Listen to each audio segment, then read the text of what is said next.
ঢাকার রাজনৈতিক অস্থিরতা ও নিরাপত্তা পরিস্থিতি এখন ভারতের জন্য সবচেয়ে বড় কৌশলগত চ্যালেঞ্জ, এমন মন্তব্য করেছে ভারতের পররাষ্ট্র মন্ত্রণালয় বিষয়ক সংসদীয় কমিটি।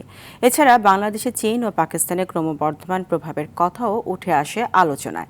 কংগ্রেস সংসদ সদস্য শশী থারুরের নেতৃত্বাধীন ওই কমিটির প্রতিবেদনে বাংলাদেশকে ঘিরে ভারতের কৌশলগত পুনর্মূল্যায়নের সুপারিশ করা হয়েছে। বিস্তারিত জানাচ্ছেন আরাফাত ইয়াসের। বাংলাদেশের রাজনীতি, নিরাপত্তা উদ্বেগ আর আঞ্চলিক প্রভাব সব মিলিয়েই ঢাকাকে ঘিরে নয়াদিল্লির দুশ্চিন্তা বাড়ছে।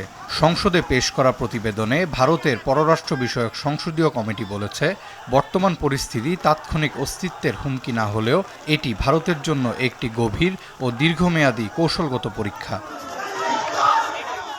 1971 সালের মুক্তিযুদ্ধের পর এই প্রথম বাংলাদেশ নিয়ে সবচেয়ে বড় কৌশলগত চ্যালেঞ্জের মুখে ভারত, এমনই তথ্য উঠে আসে প্রতিবেদনে।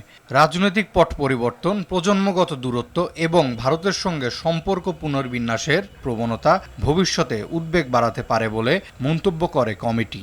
And after all these years, we cannot suddenly abandon the people of Bangladesh. এছাড়া বাংলাদেশের পরিস্থিতিকে কমপ্লেক্স অ্যান্ড ইভলভিং আখ্যা দিয়ে সংখ্যালঘুদের ওপর হামলা, মানবাধিকার লঙ্ঘন ও গণমাধ্যমের ওপর চাপের কথা তুলে ধরেছে কমিটি। একই সঙ্গে ইসলামিক মৌলবাদী শক্তির পুনরুত্থান এবং চীন ও পাকিস্তানের ক্রমবর্ধমান প্রভাবের দিকেও ইঙ্গিত করা হয়েছে।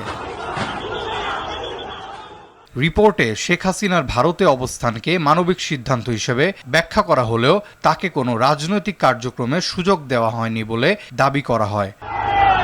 এই প্রতিবেদন এমন এক সময় প্রকাশ হলো যখন ঢাকায় ভারত বিরোধী উত্তেজনা নতুন করে সম্পর্কের টানাপোড়েন বাড়িয়েছে। আরাফাত ইয়াসার, RTV।